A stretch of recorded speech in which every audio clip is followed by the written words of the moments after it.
In this tutorial, we're going to use some simple functions inside of Inkscape to create a cool and simple poster. So I've brought in my images. I'm just going to use these to create the poster. But before we do that, I'm going to turn all of these images into grayscale. To do that, it's very simple. You just click on the image, and with that image selected, come out to Filters, Color, and then Grayscale. And from here, the default setting is pretty good, and it does a pretty good job. So I would say just don't even change it, and apply that and close it, and just repeat that process for all the images. And so now I'm going to take all of these images and fit them inside of this rectangle right here. To do that, I'm just going to click on this image right here and pick that up and make sure snapping is turned on, and bring that to the top. Hold Control and take this handle and just scale it down right on that right on that point right there.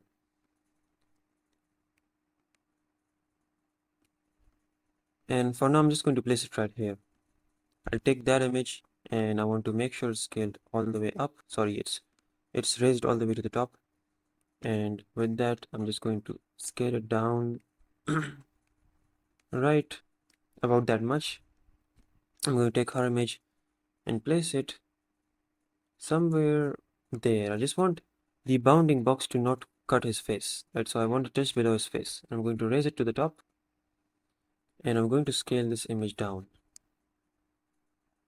But one thing I do not want is that all the images are intersecting at the same point right here. So I'm just going to take his image and just move it up right about there. I just don't want all the images to be intersecting on the same center point.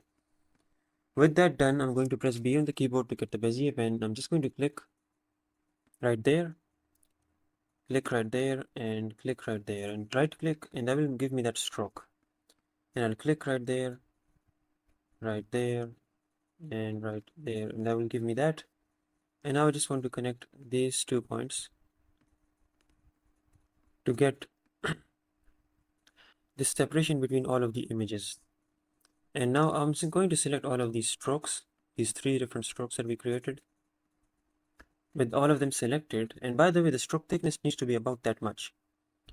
Come over to path, click on stroke to path, and then come in with them selected, path and union, and that's pretty good. Let's click on one of these images, hold Alt, click again to select the bottom rectangle, and then press Ctrl D to duplicate that. With that selected, press Ctrl D one more time. We need one more copy, and because just going to place this copy right here, and then click right there, hold Shift, click right there, come over to path, click on intersection, and the strokes are now not outside of the boundary of our overall design. And now I'm going to select these images by holding Shift, clicking on the images. I just want to select all of them, hold Shift, and click on all of the images, and then right click, and then Control G, group them together. And now I'm going to take this rectangle, I'm just going to give it a different fill color, and let's reduce its opacity as well. Let's place it right about there. Hold Shift, click on the images, right click and set clip. And that right there looks pretty good. I'm just going to click on this object right here and give that a black fill color. And that will just blend right in now. Lastly, I want to click on the images, hold Ctrl Shift and G, and I'm going to ungroup them. And I want to create a rectangle over all of these to actually colorize these images. So to colorize them, let's make a rectangle from there to the rectangle has to be within the black region. It's okay if it extends into the black region, that's okay. I'm going to remove its stroke, and let's give that a red fill color. And let's take the opacity all the way up.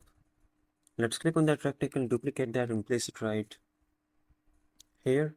Let's scale it up, and then we want it covering the entire image of our subject.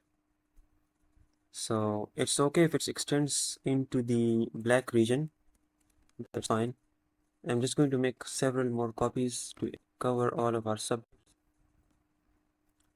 and one more copy to cover the final subject, I'm just going to scale this down and snap it right there.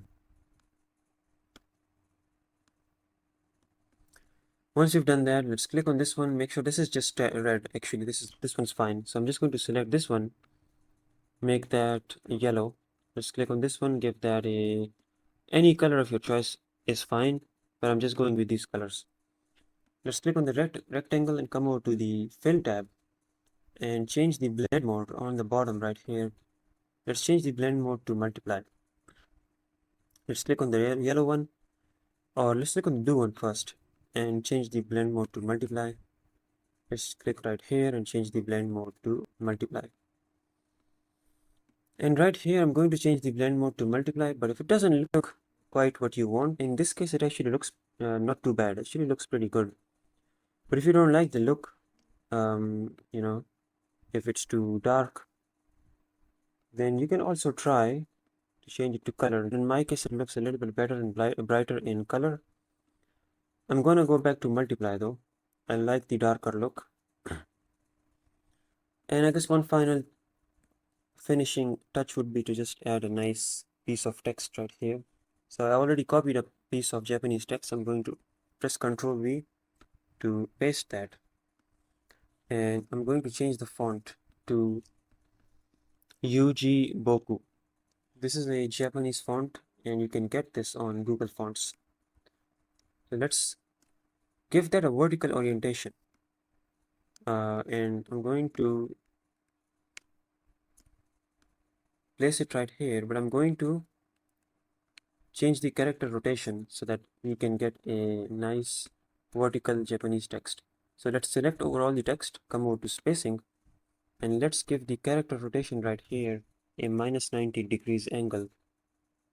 And you can see what that does. It changes the text from a horizontal to a vertical orientation like that. Let's give that a white fill color.